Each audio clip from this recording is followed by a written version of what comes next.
Hey, Chicago, what do you say? It's the CHGO Cubs post-game show podcast. Cubs lose to the Brewers 1-0 at Wrigley Field. Luke Stuckmeyer, Cody, Delmendo with you after a frustrating loss at Wrigley Field. The live YouTube chat is up and open to anybody that's watching the live show. We appreciate you, and we also appreciate all the new diehards from today. Dave, Patrick, Nancy, John, Kevin, Terry, and Jason all joining up to be part of the diehard family. We hope you will too. Make sure you go to allchgo.com and sign up to be a diehard. It comes with great benefits like discounts on our merch, discounts on our events, and of course, it opens you up to the Discord and all the content and all those things. So make sure you do it. Hit the like button on the way in, hit the like button on the way out. And who's here today? Pretty much everybody. I see all the regulars are there. Lots of chances to score, Cody. Lots of chances to score. 10 left on base. Have you heard this before? I feel like we could do this podcast and just record it. You know, we wouldn't get paid probably. Share it the next time. And just, we could possibly, like 2-3 times a week, just, well, the offense let him. Great starting pitching. Taillon was great, and they wasted it. Yeah.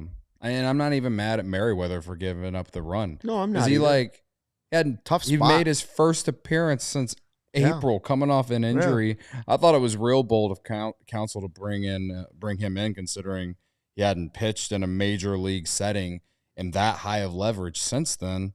But he actually looked pretty good, and given the circumstances, he gave up the hit to Terang, I think it was, who got the RBI. But yeah, man, the offense looks nothing like what it looked like that last week before the All-Star break.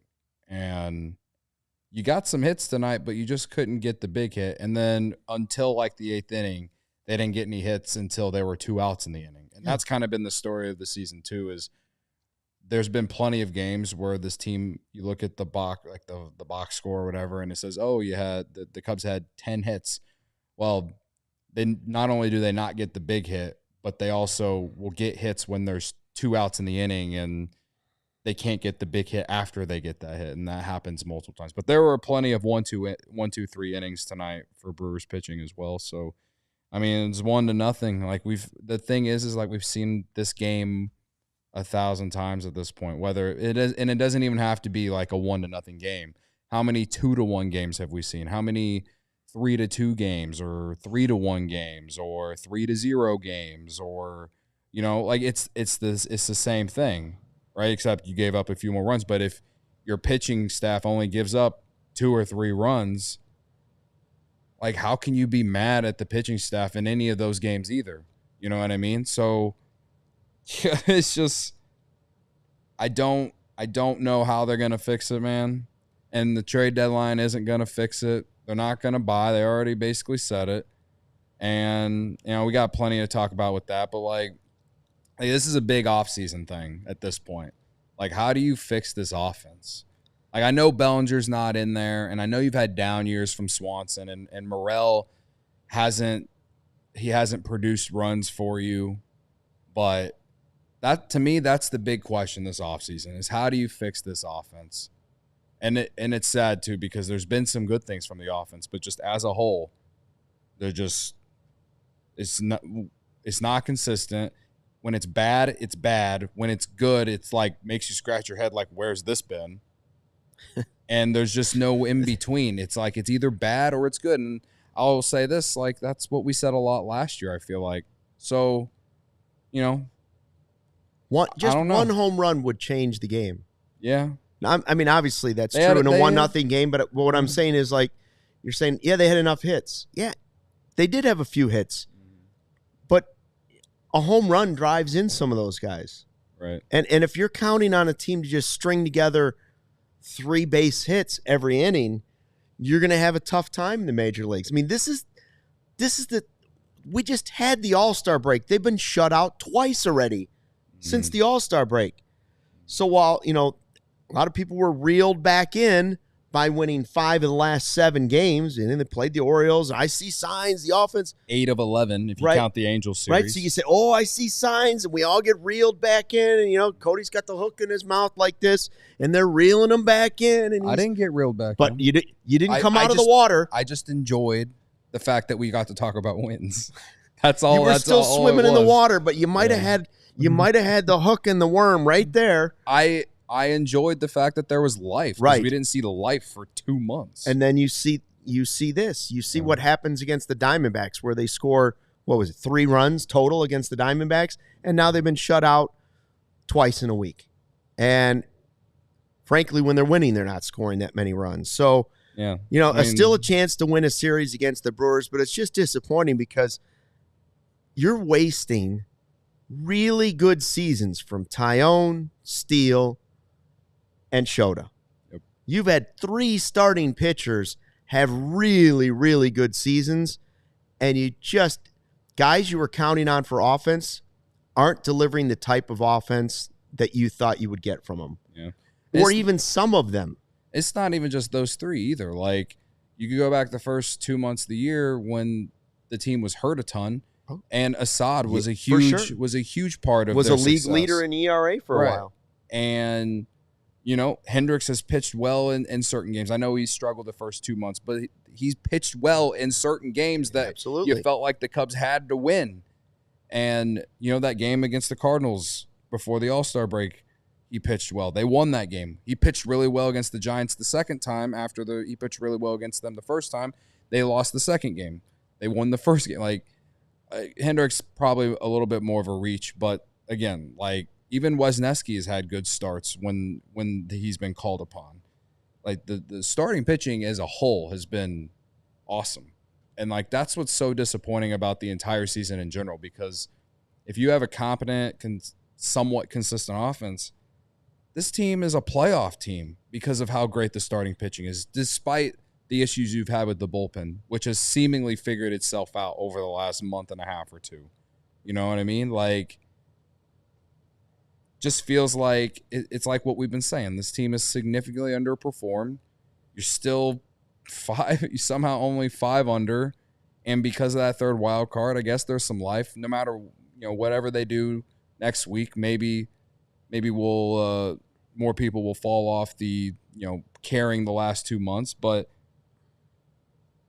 I don't know what's going to fix the offense. Like, I'm sure there are people in the YouTube chat, like, throwing names out there that are in Iowa or Tennessee, whatever. Like, as we've seen with other guys, like, I'm sure people are mad at PCA, but, like, and I can't sit here and say I haven't been frustrated, but he needs the major league at bats. He needs them. He has to go through the ups and downs. We've seen some ups. He had a 2-homer game against the Cardinals right before the All-Star break, right? And then since the All-Star break ended, his at-bats it's back to what, he hasn't taken that step, right? He hasn't fully adjusted. But at the end of the day, like, he's got to get the at-bats to get a full evaluation from not only me as a fan or you as a fan, but also the front office. Like, if this guy can't figure out how to be a league average hitter, then yeah, you might have to move on from him at some point. But we all know that it wouldn't be smart to do that now, or it's way too soon. Yeah. Like, I see that the chat, but the point there's is, a lot of people in the chat just furious saying he's a bum and like he's got to go. But the point is, though, is that they're all saying, they or anyone else are saying, we want to see this guy or this guy. How can you say that any of those guys are going to come up and be great right away? Because he was great. You're right. Yeah. You know what I mean? I saw all kinds of spectacular plays from PCA in the minor league system. Right. So there's no guarantee anybody you call up or trade for is going to break into the big leagues and just be spectacular. And frankly, you're lucky Bush has had a great season. Right. And that's why I've kind of emphasized on social media that, like, if you like Nico Horner, for example, he's on the trade block, right? If you move on from Horner, you better be moving on from Horner because you're getting a great deal back, not just because you want to put Matt Shaw or James Triantos at second base and think that things are going to be fixed. Like, I'm high on both those guys, especially Shaw, but that doesn't mean that they're going to just be great and the Cubs are going to be competing with those guys in 2025. The best way I've always thought is that you use your prospects they're supposed to be added bonuses. They're supposed to be guys that you're not relying on to be like guys that win you games. They're supposed to be guys that help you ascend to a new level. You know what I mean? And that's why I go back. Dansby with his 630 OPS. He had a couple hits tonight, so whatever. He got the big hit. He got that hit in the ninth inning. He put the Cubs in position to tie the game in the ninth, right? He had 2 hits yesterday. Again, for the entire season, 630 OPS. It's not good, right? They need more from him. They need him to at least be a league average hitter. He just hasn't done that, right? Morel, I already mentioned him. He as one of his biggest supporters, I acknowledge that he hasn't hit, you know? Bellinger being out sucks, but even when he was healthy, he hasn't done what they need him to do, which is to, hit the ball over the fence or at least hit for extra base hits. Like Seiya hasn't taken the leap that we in the front office probably hoped for. Ian Happ and Michael Busch are probably the only guys from this entire offense that you can confidently sit here and say they have been the biggest part. If you want to totally give up on PCI, I understand that people are frustrated with his offense at the plate. Part of that is the hype of being the top prospect in the organization. Okay, I get it. He's very young. And I understand that the end of last season, his first taste didn't go well. And offensively, a lot of this hasn't gone very well. But you just can't he's not the reason they're not good this season. Right. He's not the reason for that. Now, if you want to have concern about him and his future as a major league player on still a very small sample size, that's okay. That's like a whole nother thing. But it's not reasonable to just say, I've seen this small sample size this year and a few at-bats last year, and I can tell you already, he's a total bust at 22. Mm-hmm. Like, that's crazy. Right. That part's crazy. He might be the best outfielder in baseball right now. Defensively, yes. But you still have to see yes, he needs to be at least average offensively. And we're going to see if that happens. And the only way for him to get to that point is to play the games now. Frankly, him playing those games now is the most important thing that might happen the rest of the season. Yeah. Because I don't think they're going on this run. I don't see the magical run coming. No, I don't either. And so you might as well give him the seasoning that he needs. Yeah. And maybe he was up here too early anyway. Maybe. But you're trying to find a spark for this team, and now that he's here, you got to keep him here. Yeah. Now that he's here, I'm not sending him back and bringing somebody else back up. He's my center fielder basically every day, good or bad, and he is not the reason you are losing games in under 500 right now. No. It's been bad bullpen part of the season. It's been injuries part of the season, but overall, it's been the offense, which he is a small part of it. Yeah. We talk about it in every show. We had a super chat. Let's get to the super chat real quick. Sarah's running the 1s and 2 today. $9.99 from Tyler Troxel. Genuinely have no idea how I'd get through this awful season without y'all. Thank you to all the CHGO Cubs crew. Credit to y'all. I'm now relying on the Chicago Bears to save my mental health. Send help. See, and that's part of the sickness that now that's the truth. Most of us are also Bears fans. We're all sitting here saying, oh boy, Caleb, what a practice. What a practice. We're all counting on miracles from another rookie. Yeah. With good reason, but still, we are I feel your pain, man. I feel your pain. It sucks. It genuinely sucks. We're a bunch of sickos. It's, listen, going into tonight, they had won 2 in a row, right? They win tonight, they would have had a winning streak. You still can win the series tomorrow. What happened tonight doesn't necessarily change my thoughts on how they should go into the deadline or any of that. But the overarching thing about this entire season is that the players that you paid the most money have not performed well enough, and Jed just hasn't been able to put together an offense that is consistent. There's the name. We will get to Jed Hoyer's comments on the trade deadline coming up in just a second. But first, if LeBron James scores at least 1 point in Paris, you can win on Prize Picks. Download the app and make your first deposit to claim this limited time offer. Prize Picks is America's #1 daily fantasy sports app with over 5 million active members. Prize Picks is the easiest and most exciting way to play daily fantasy sports. Unlike other apps on Prize Picks, it's just you against the numbers. All you do is pick more or less on 2 to 6 player stat projections and watch the winnings roll in. Get in on the daily action with your friends and become part of the Prize Picks community today. Get in on the excitement and win up to 100 times your cash with the summer games going on Prize Picks. Prize Picks, you could turn $10 into $1,000. We're watching Team USA rack up gold medals this summer. You can make a Prize Picks lineup of players across basketball, soccer, tennis, golf, and more in as little as 60 seconds. Just pick more or less on 2 to 6 players' stat projections, and you are locked in. Now, I've been playing Prize Picks just recently, and I have no idea why I waited so long. It's changed my life, frankly. Never should have been delayed on this, so you should get in on it too. Download the app today. Use the code CHGO for a first deposit match up to $100. That's code CHGO. CHGO for a first deposit match up to $100. Prize Picks, pick more, pick less. It's that easy. I can't believe you didn't know about Prize Picks, considering how much I won't. We talk about it, and I never acted until I acted, and now I'm like, what was I doing? Well, you're just like everyone else that just tuned me out and listened to you and Ryan. So, you know what I don't tune out though? Sunnyside. Sunnyside. We're all gonna need some Sunnyside after this game. That's all I can say. All right. Our friends at Sunnyside Cannabis Dispensary are here to elevate your summer. Sunnyside is your home for judgment-free cannabis shopping.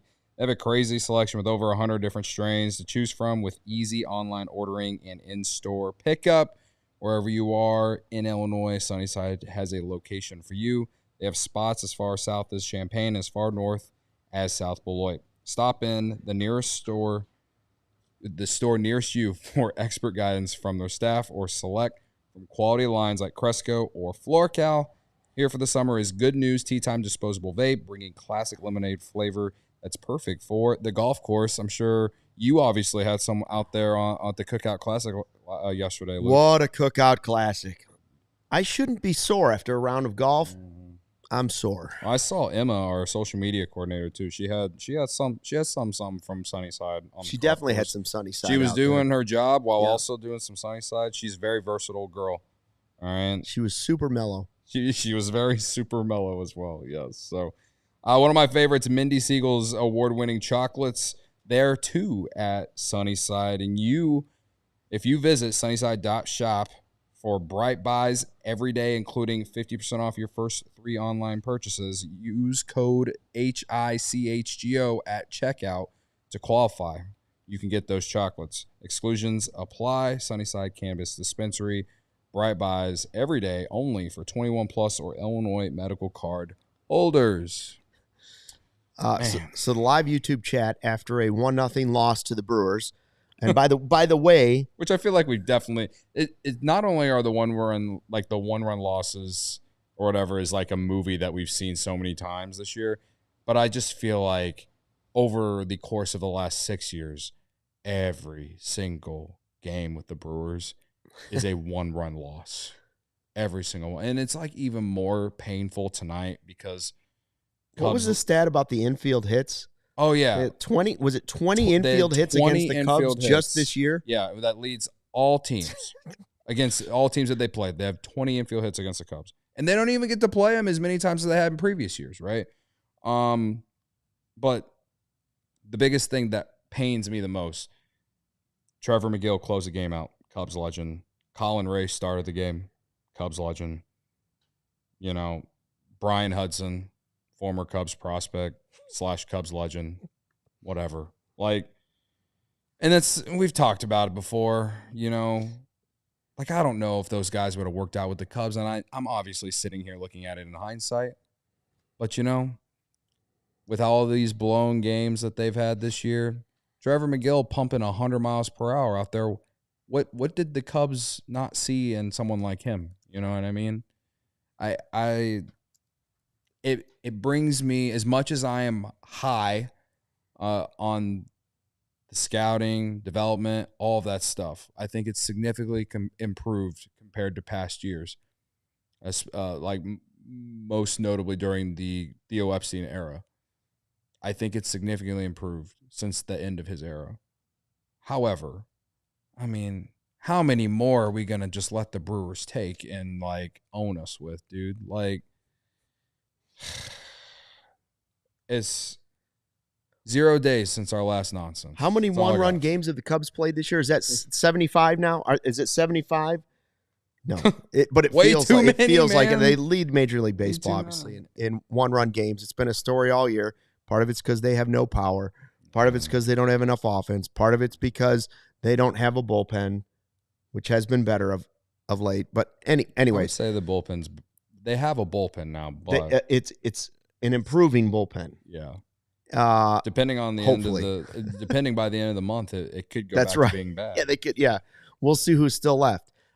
Speaking of that, trade deadline talk. So the live YouTube chat, as I was saying, as we're waiting for Ryan Herrera to join us from beautiful historic Wrigley Field, a lot of the talk has been about the trade deadline. What are you going to do? Who are you going to trade? How are you going to improve the team for the future? And I think most people that I talk to, and including Cody, we all agree on one thing. And Jed Hoyer seems to be one of them. Short-term rentals, pointless to this team. He came out and said it's not going to happen. We're not into rentals. We're not into. If there's a way to improve the team this season and beyond, different story. And I know you could look at that multiple ways, but I believe what he is saying is true. Don't do something. Don't just give away prospects to get a guy that might help you win one game this year. Renting a middle reliever or renting a catcher for part of the season, it's pointless.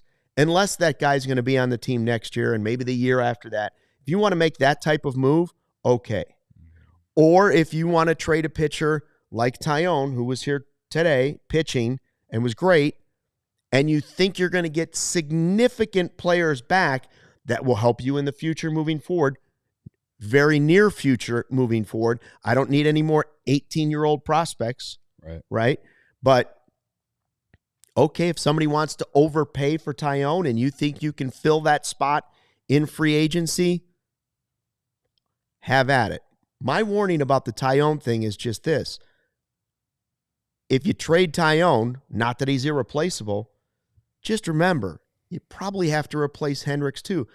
How many spots are you going to go into free agency saying to yourself, all right, well, because don't count on prospects to fill all those spots again, because again, they're prospects. And again, there will be injuries next year. So you got to have that depth.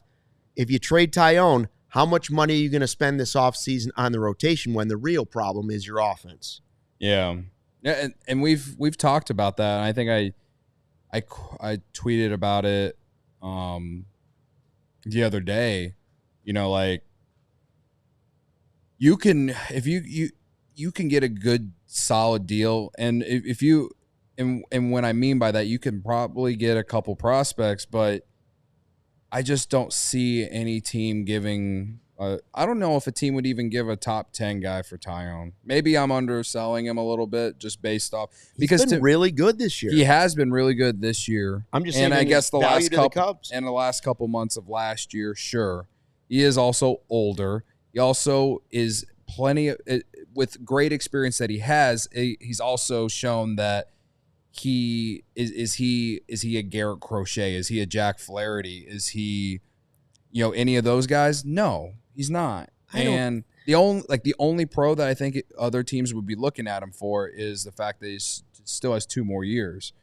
But so, like, it's not like he's even a rental, right? So maybe there is more value there than I'm saying, but we all know what he is.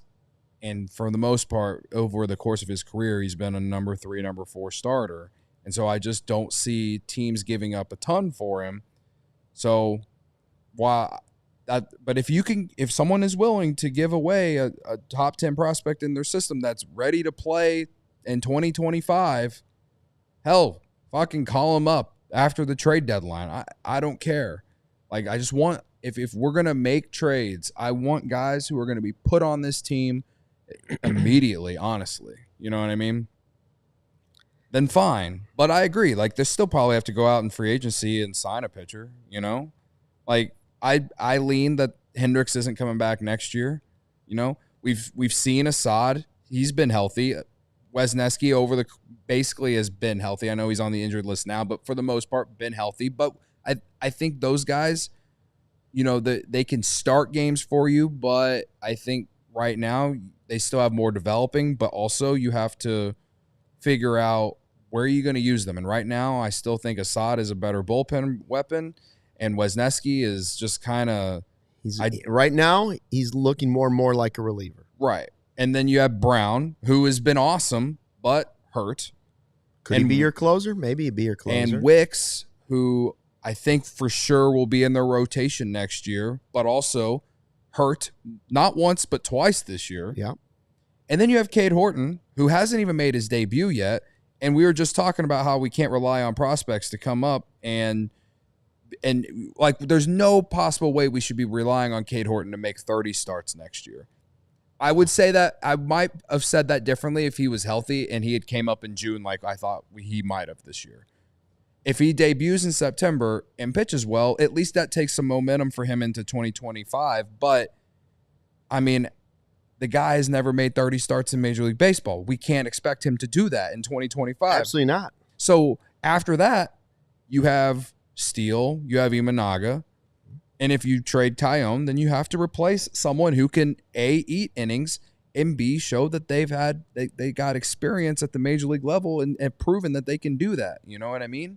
That's not to say that I don't want to see those guys that I just said not get an opportunity, but with the fact that, like you said, Hendricks, I don't know if he will be back, and I lean to believe that he won't be back next year.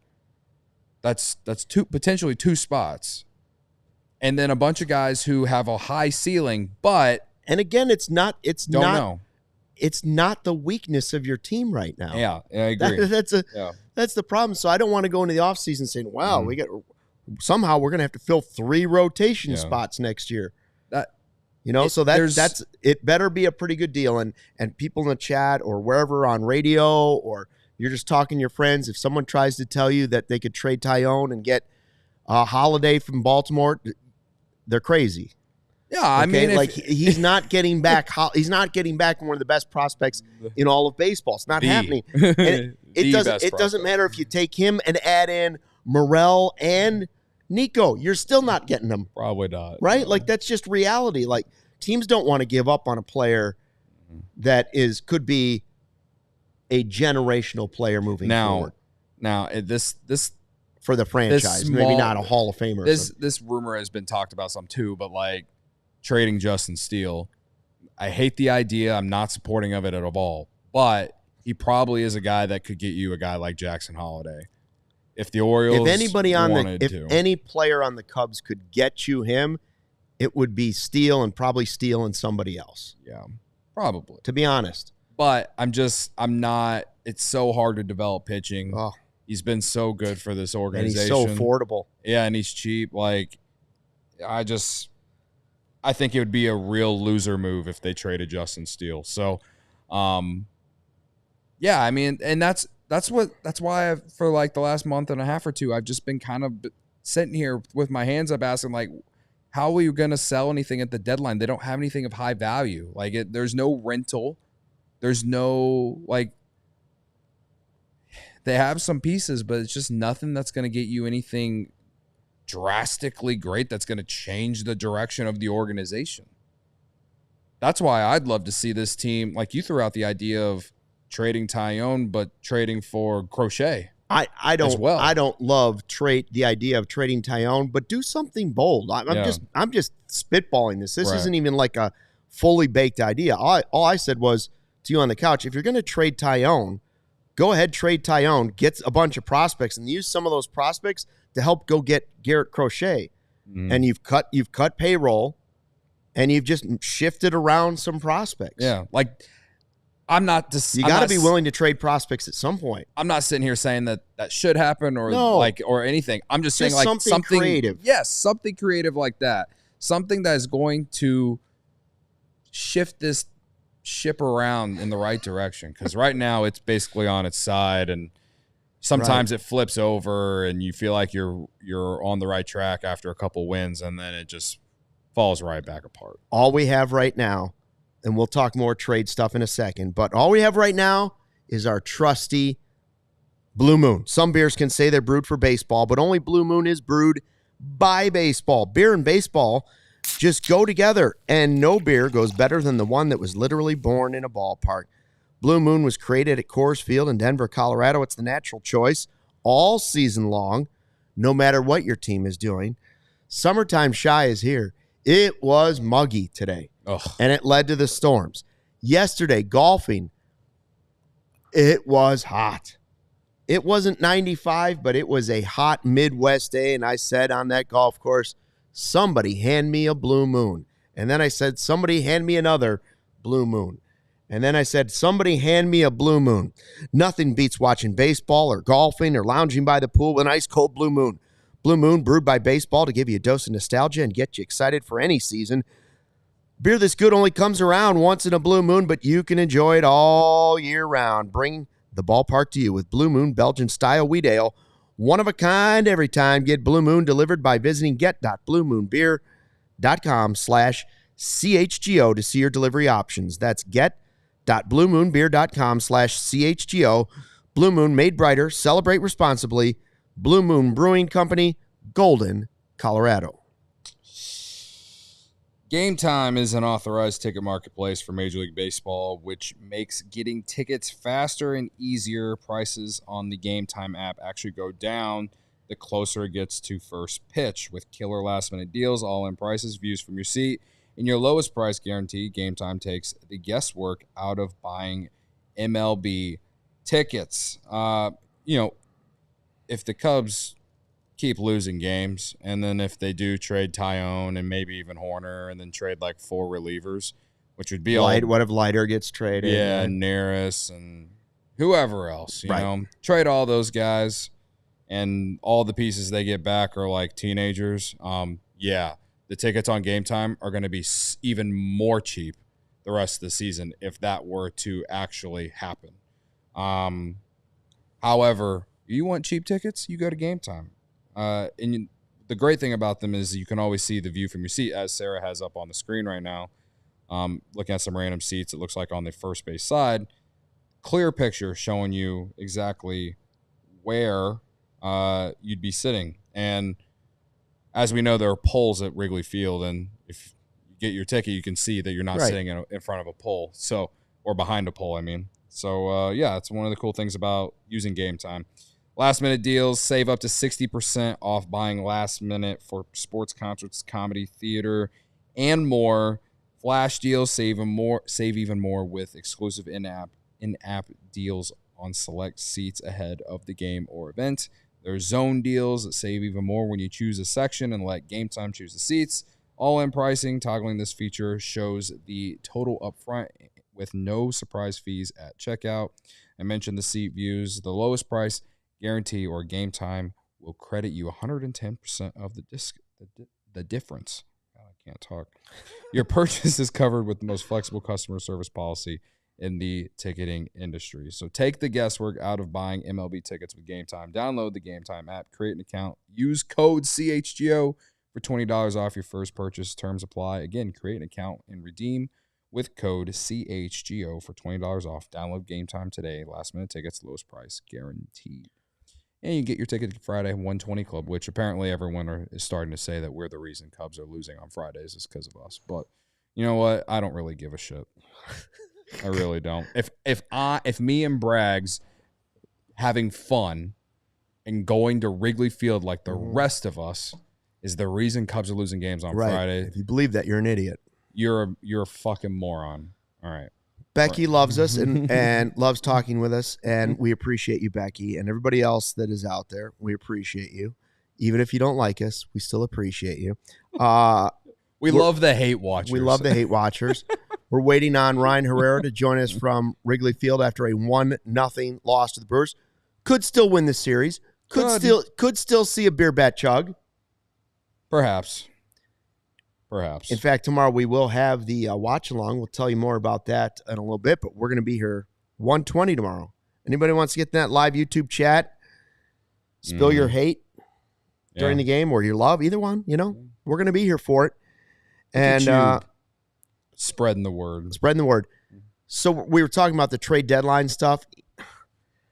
I keep hearing, and I don't disagree with part of it, but we also have to face the truth. For every time that Michael Collada has said Ricketts is cheap, right? Yeah. We hear that, and we see they could have done this. They could have done this. They don't have a $200 million player. Yep. The Phillies have 2 or 3 of them. Understand all those things. They should have spent on Bryce Harper. Understand that. Machado. Didn't go after Machado. Should have spent as much. Should have made it impossible for Shohei to say no. Right. Traded for Soto. I hear all those things. That said, they have a payroll of $227 million and I believe are outspending everybody in the division by at least $60 million. Yep. The problem isn't necessarily that they don't spend enough. They don't know how to spend it. That's the bigger problem. Intelligent spending, apparently, is this. The problem is they're not spending it on the right players. That's the problem. Okay, so yes, would I like to see them with an even higher payroll and be top 5 in baseball every year? Sure, I'd love to see that. I would love to see that. But more importantly, I would like them to spend whatever that amount is on better players. Yeah. You have to pick the right deals. And right now, they're fortunate to have developed Steele and have him at an affordable price. Mm-hmm. Right? Yeah. And a lot of players at lower prices. So you're not going to get them all right, but you've got to get impact players, star players. So what was said after Jed Hoyer makes his comment, I'm not going to spend money or make trades and just for short-term deals, came out and basically said, this isn't the conversation I was expecting to make, but you got to face it and you got to react to it when it happens. So he knows what the reality is. Now, if you're a player and you're sitting there in the clubhouse and you hear that, that's certainly not a vote of confidence. Right. That's a vote of reality. So the response from Ian Happ was, that's their job to make it a difficult decision.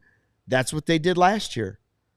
Now, I don't know how many games you think they'd have to win to impact that so quickly that it happens before the trade deadline. I personally think the ship has sailed on that. I think Jed's made up his mind, and this is going to be the path he's going. I believe it's the right path, I think it's the right path unless you're just unloading players to unload players. Mm-hmm. Even standing pat would be okay for me. More so than it would be just trading guys to change the look a little bit. Mm-hmm. I don't know how you're going to figure it out, but I would use this time to try and improve the team moving forward. Not this season, moving forward. Yeah. As far as what Jed had said the other day, Ryan tweeted a video of him talking about his job status and all that. Sure, his job security. And, of course he said all the right things because what else would he do? He's been saying all the right things for a couple years, and unfortunately things just haven't aged well in the way that he would hope. He could have said that's a bad take. Yeah, he could have. He could have said that's a bad take. But, I think when it comes to Jed, it's fans right now are questioning if he should even be making these decisions. And, I've just accepted the fact that I don't think that Jed is going to be let go at the end of the year. And we're going to see if it's the right decision or not. The thing with Jed for me is it makes me pull my hair out because I think he is I think he's good at building a team. In some ways, when he stripped this entire roster down in 2021, he got some really good value back. We've seen a lot of those players this year, and we've seen a lot of them have success. But at the same time, he, like you just mentioned, the payroll. Gary in the chat points out that $27 million of the payroll is dead money. That's Trey Mancini. That's Eric Hosmer, or not Eric Hosmer, but Well, he's Tucker Barnhart, and he's had some good moves, and he's definitely had some bad moves. Like the thing is like all of his bad moves, the majority are like the marginal plays. Like instead of signing Mancini or Hosmer last year, and I know Bush has been great for you this year, but like there were other routes you could have gone. Perhaps you could have found out about Mervis earlier, and maybe wouldn't still have him if you to just kind of twiddle out there to people, or like I don't even know where I'm getting at this point. It's just that you up until this year you were just throwing random dudes out there to play first base, and last year was just the biggest joke of them all, with starting the year with Hosmer and then going to Mancini once you DFA'd him, and then it ended up being Bellinger at the end of the year, right? So it's things like that. He's just really struggled with the marginal signings. Thankfully, outside of this year, his big contract signings haven't been terrible. Dansby's having a terrible year offensively, right? Like undoubtedly having a terrible year. But he was still almost a 5-WAR player last season. So it's not like he's been awful his entire year or entire time here. You know what I mean? Bellinger, you look at the slash line, you're like, that's pretty solid. He just hasn't slugged this year. And he's been hurt twice. He's been hurt. But the thing is like the front office never, like, as much as I wanted Bellinger to come back, it's not like you had to go this route. You could have traded for Juan Soto. And that's a star. That's a star. And that's a proven star. And he's young. Like it's the routes that they have made in certain aspects that just make you scratch your head. Like, what are we doing? And it just leads you back to the same thing on opening day. Like, well, if this and this and this happens, maybe they can win in 90 games. If you told me at this trade deadline that they were trading Taillon and they were trading Neris, and somehow they were convincing Ian Happ, who's having a good season, that he could go somewhere if he was willing to. And if you told me that was not about prospects, but more about unloading payroll because you were trying to load up for Soto, okay, but I think you ought to be able to go after Soto regardless. Yeah. Make those trades late. Okay. But then get it done. Right. Actually, I don't know how many times we've sat here and said, "Oh, this is this." We spent 2 years talking about Shohei. Right. They didn't even get a sniff on it. And then we also sit here and talk about, oh, this team gave this guy this much money. That was a bad decision. But it doesn't, who cares?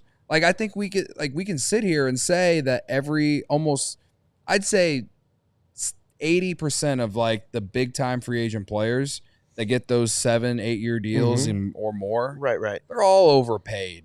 But all the teams that do it are in the playoff race, man. And it's largely because A, they're getting stars, and B, they're finding ways to develop players too.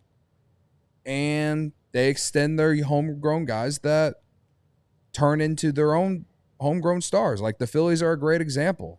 They sign Harper, they sign Trey Turner, they re-sign Aaron Nola, they sign Zach Wheeler, and Alec Boehm, who's been there for a couple years and has kind of just been a young guy that people have talked about as a complimentary piece. He's started the All-Star game this year for them. Oh, I didn't even mention Kyle Schwarber. You know what I mean?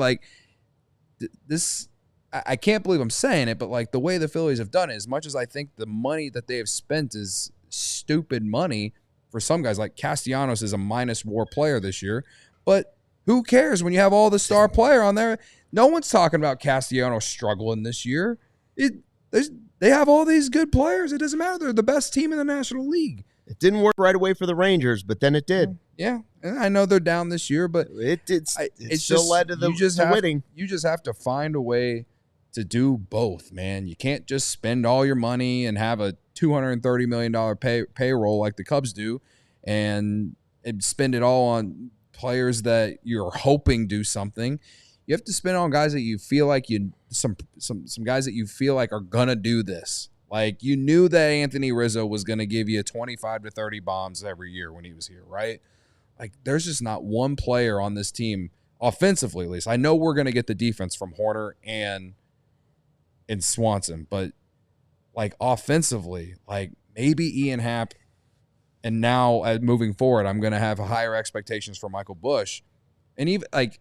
I think Seiya Suzuki is more of he just hasn't panned out to be the guy I hoped he would be, but he's still a good player. And so like what I'm getting from him is pretty much what I've at the very least expected at the very least. But they don't have the big name, the big power bat or whatever that you know exactly what you're going to get from that is going to give you 30 plus homers a year. They were hoping Morel would be that guy, and maybe he still can. Nobody wins the World Series without some star players on offense. Sure. Nobody does. We'll get to more on that. Ryan Herrera is going to join us in a second, but first, make Ray Chrysler, Dodge, Jeep, and Ram your number one draft pick this summer to find the perfect new car for you. Still this July, shop a wider selection of vehicles at Ray's CDJR and score new lower prices across their huge inventory during the Make This the Summer event. For a limited time, lease the new 2024 Jeep Compass Latitude LUX for only $189 a month, or shop over 125 vehicles priced under $20,000.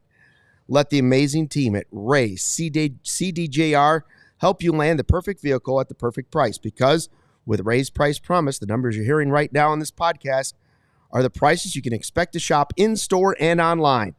That's because Ray's Price Promise means no price changing, no add-ons, and no hidden fees. They prioritize affordability for their customers. So hurry into Ray CDJR today and shop one of Chicago's largest inventories, then drive home with more money in your pocket than you'd expect. So if you're in the market for a new vehicle, then you got to check out the team at Ray Chrysler, Dodge, Jeep, and Ram. They're the only team we recommend. Visit them today on Route 12 in Fox Lake. For more information, visit Ray CDJR in Fox Lake or raycdjr.com, serving the community since 1963. Ryan's going to join us in a second. He's excited. You know, tomorrow we have the big watch along. The big watch. People have been talking about this for months. Excuse me. 1:20, all game, right here. Yeah, Ryan's Blue face Moon. is on here, but he won't be here. It'll be me, you, and Jared. And I think Kevin Wells. Yeah. But, yeah. Are you here, Sarah? I'm doing the sock show tomorrow night, but Maybe it's Joey tomorrow, huh? Barb's going to be so upset. Barb hasn't been. I've produced where's you guys Barb? more in the last 2 weeks, and Barb's not here. Where's Barb? I'm a little worried about Becky. Where's Barb? We're worried about the godmother of the CHGO Cubs podcast. By the end of the year, we'll be more worried about where Barb or Godfather are than we are about the Cubs. Because we're just going to be so tuned out at this rate. But anyway, yeah, watch party tomorrow. Watch party's Friday. Yeah, That's Miller's Ale House in Schaumburg. Credit to us for going out into the public to watch this team in public. They take on the Royals. We're going to be there hanging out. Good time. Miller's Ale House, good spot, right on Meacham Road. They continue Mid-Suburban to use great League. pictures of me. Mid-Suburban League. So, it's sort of our territory. It's Ryan's old backyard right there. And we've heard, I don't know if Ryan can confirm this now, that the king of Elk Grove is rumored that he may be there. There could be royalty at the watch party again. The king of Elk Grove, will he be attending the watch party on Friday? It's possible. It's possible. I can't make any guarantees. The king has, obviously, a lot of people want to see him, lots of commitments. So he might be able to pop his head in, but obviously that's better than nothing, right? Well, His Majesty has a lot going on, obviously, and, he's trying to help us figure out our presidential tickets and all that stuff, too. So we'll figure it all out here. All right, Ryan, so what was said after this game? Again, obviously, same storyline. Can't score runs. Yeah, I was going to say, I feel like we haven't done one of these in a while, but, the games, outside of that, brief moment before the All-Star break where they started scoring a bunch of runs and stuff, the Orioles, felt like the games haven't changed much. Yeah, I mean, I think, talking to Craig Counsell post game, he pointed to, obviously the offense didn't get anything done. They had 7 hits, no runs, but Counsell pointed to a lot of the not being able to get. I think it's like they didn't have a guy on third base with less than 1 out. They weren't putting hitters on base with less than 2 outs. Like, it wasn't until later on in the game, 8th inning or so, that they finally got the leadoff hitter on. And it was a bunch of 2-out rallies trying to get runs across, which, is obviously hard to do. I think that's the biggest point for today. Just the offense just couldn't get anything going, early. I think they had like three hits in the first 2 innings, but never again. Like, first inning was a base hit with 2 outs. Second inning was 2 singles with 2 outs. Like, weren't getting anything going early in innings, and that's just trying to put together 2-out rallies is tough to do. And you saw how they the inability to get those runs across the board later on in the game as well. I mean, it's hard to score runs when you're first getting guys on base with 2 outs. It's even harder to do it when there's 2 outs and you can't hit home runs. Mm-hmm. I mean, how many times have we seen warning track fly balls? Yeah, I feel like I've never seen a team hit so many balls to a warning track. Wisdom and Bodie tonight. Am I imagining that? More so wisdom. Is there a stat? You guys know all the stats. You know all the numbers, the BABIPs and all the WAR pluses, minuses. Where's Brendan when you need him? What is the number of warning track fly balls this team has hit this year? It's probably pretty high. Brendan wasn't happy about it. Brendan wants the balls to get juiced again. So I'm all for bringing steroids back too. Right, I know you prefer steroids besides the to roid reduce rage. baseball. Steroids the was roid awesome, rage, maybe. What? Besides the roid Steroids rage. are awesome. You hit the ball hard and you knew it was out. Instead, now Besides I'm the just roid teased. Right, yeah, that's true. The rage is not good. Well, sometimes it's all right. No, Hell yeah, brother. Seriously though, like we haven't done the stock up, stock down graphic yet this year. Cody hasn't tweeted it out. It's probably coming pretty soon. Taillon, if you want to go that route, I'm not saying you should go. I don't really think they should. That's a stock up. Like I'm sick of them wasting outings like that. He didn't deserve to give up any runs. I'm not saying it was the wrong decision. It was interesting that Counsell went straight to Merriweather. Like, you're back? Here you go. See if you can keep this guy from third base from scoring. And he did get 2 strikeouts, but, man, that was a tough spot to come back to. No, I mean, yeah, that was that was the first time he pitched since April 5th, right? Like, it's almost 4 months. And he goes in and gets, goes into that spot. And I think, obviously part of it is, like, guys who've pitched a lot recently, maybe down or whatever. We didn't get into that post game with Counsell, but I will say, like, Merriweather is a guy that this team was counting on to be a higher leverage inning guy for him. And obviously 4 months off or 3.5 months on the shelf, you don't expect him to be himself right away off the bat. But I mean, I don't know whether that's wanting to show this guy can get things done in high leverage spots to show teams that are looking for relievers that he can do it, or whether this team thinks, maybe this guy can quickly get back to helping us win ball games in the back end of games. Craig Counsell put him in that spot, didn't work out, gave up a run, gave up the inherited runner, didn't keep him out from scoring. But I think.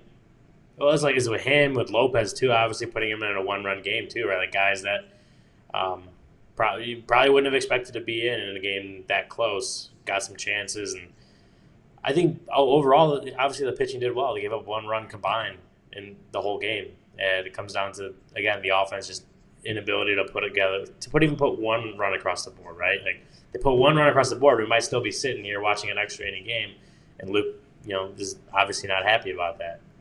But they could have put a run across the board and waste honestly 9 good innings of pitching from Taillon and the 2 guys out of the bullpen. Yeah, don't blame the pitching for this one. I do wonder, like, and we've seen many games like this where in our YouTube chat is complaining about the bullpen. many times in those games where it's like the offense scores 1 run. Man, I don't blame Merriweather at all for what he did, and I don't blame Lopez. Like all those guys, I thought the team they obviously pitched well. Lopez did a good job to not give up the insurance run, because I felt like the way that the 9th inning began with Lopez, he gave up the first 2 batters ended up on base and somehow got out of it. If Milwaukee would have got the insurance run, it for sure would have just been an easy 9th inning, I'm sure. But it didn't matter anyway because Cubs can't score. But, I give him credit for keeping it a 1-run game. I know it impacted both teams. Can we just get the robot umps? I mean, here we go. Let's go. When we're sitting here and we've had a rain delay, and it's like it's almost 11 o'clock at night, and you're waiting the game to end, and this guy. He doesn't know he doesn't have a clue what a strike is. I know it's a tough job. I couldn't do it. Yeah. But my goodness, like there's a really bad one on Seiya Suzuki. When Seiya got paid back that the other way later in the game where it was definitely a strike and he didn't swing. But the Seiya one was so bad at a key point. I did want Counsell to go out there and get in the guy. I know it's not his personality, but come on, man. Like that was a key part, and it was a horrible call. It was because now they don't know what to swing at when it's that far off. I think there was one on PCA, right? And was it the 8th inning or PCA had a bad one too. Yeah. Made it would have been a 3-0 count to a 2-1 count, and he eventually struck out. And that's what I'm thinking of. Really bad pitch that he shouldn't have swung. Yeah, but that the missed call obviously turns. Like I said, a 2-1 count to a 3-1 or a 3-0 count into a 2-1 count, and it changes the at bat at that point. Yeah, I would say. I mean, the umpire was terrible in general. I felt like even Taillon early in the game got some calls that went his way. Oh yeah, it didn't cost the Cubs. Like both teams had bad calls. You know how they do that graphic on the broadcast? At the very beginning of the game where they have the rating of like. Hitter friendly, pitcher friendly, all that. I don't know who this guy was, but he's definitely on the pitcher friendly side. But yeah, I mean, it's a 1-run game, and that's what happens. We sit here and we talk about these strike calls that go against you. It felt like a game the Cubs absolutely could have easily won. The inning that Christopher Morel had defensively was so fun to watch. Like the way that they got out of that inning, it just felt like they were going to go into the dugout and that was going to ignite the offense. What happens? 1, 2, 3 inning. And it's just like frustrating. You got John Lester in the broadcast booth. You got Ben Zobrist sitting in the 100 section, traveling up from Nashville, probably for Champion Forward to do his nonprofit stuff, to come watch this dumb team play baseball and not score one goddamn run for him. It's an absolute disgrace. Honestly, the entire team should pay him back for having to watch that game. To have both of them there and not score one run sucks. That's a bad take. That's a bad take, Cody. It's a bad take. Hey, you get Steele on the mound. You could still win the series with Steele on the mound. Yeah. Yeah, I mean, even Ryan, I'd just be like, yeah. Ryan's like, are we in the weekend yet? Still got to score runs. At this point, they got to win baseball games no matter who's on the mound, right? Like this, we haven't even talked about the Jed stuff because we didn't have a show yesterday. But basically saying that they're not saying they're giving up on the season, not saying they're going to a deep sell-off, but that the moves they're expecting to make going after the trade deadline is, they're looking at the future. They're looking at 2025 and beyond. So that means, as far as, going out and getting big rental pieces to help 2024, probably not going to happen. Hanging on to some relievers that other teams might want that are, either have some club control or they're expiring contracts or whatever they are. That's probably not going to happen. You're seeing this team they're gonna make moves that go towards the future, to go towards 2025 and beyond. And talking to Craig Counsell before the game, talking to Ian Happ, Michael Bush yesterday, guys, these guys aren't going to give up on the season. A lot of the core players that were supposed to make this team competitive are most likely still going to be here, whether that's because of contracts or they're young or they're like a Justin Steele.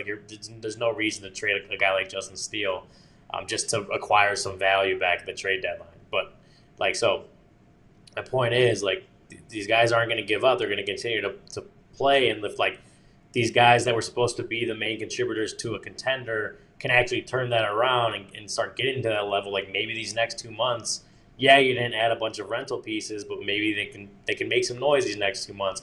But the only way to get there is to win some freaking baseball games, right? Like, so Justin Steele tomorrow, like, whoever's pitching the next game in Kansas City and then in Cincinnati, like, they just got to go and win baseball games. Like, we've said it for a month, 2 months, 3 months since they started falling down the standings. They got to turn around and win baseball games. Now you're at the point where your front office doesn't want to invest in this team anymore. The only thing that you have left is yourself. Like, go win baseball games and see if you can make some noise. They haven't wanted to invest in this team all season, because if they really did, they would have fixed the catcher position 2 months ago. They would have got a real closer after ALLCITY got hurt. Like, they who's the real closer though? I don't know, Ryan. All I'm saying is Exactly. they would have been more aggressive at trying to fix their bullshit if they actually cared about investing in this team. Like you just said, you don't know. Like, you don't know who that You don't know be. either. It's So, hard. I mean, I know No, that's what I'm you saying. don't know. No, That's you what don't I'm know. saying. You know what? No one knows, but Those are bad takes. But they're sitting here and they're not gonna, and I'm okay with it. I don't care that they're not going to buy. I don't want them to buy rentals. I'm just saying, for 2-3 months, it's been the same movie for 2.5-3 months. If they really thought that this team was something, they would have done something earlier. That's what I truly believe. And I don't know if it would have fixed it going in. Yeah. Well, they knew it was sus. They knew this. They knew this was a fringe playoff team, at best. Again, It was sus. They knew it was potentially sus, and now they know it's sus. They knew it might not have Riz. Is that what you're saying? Yeah, it didn't. This team? Well, in many ways, no Riz. I don't know, man. Sucks. He's been gone, and it's been gone. Anyways, we're here watching the game live on YouTube at 1:20 tomorrow. The big watch along. Hell yeah, man. And then an hour post game show. So potentially we could be on this YouTube channel for like 4 straight hours tomorrow. What a joy for all of you. So don't tell me Wednesday's going to be boring at work. Oh yeah, this idiot podcast. Don't tell me Wednesday's going to be boring at work. We'll be here engagement baiting with all of you. Can't wait. All right, we'll see you tomorrow. Thanks for checking out the CHGO Cubs podcast. Cubs lose 1-0. Back for the watch along live at 1:20 on Wednesday. We'll see you then. Until then, fly the W. We all silly like the mayor.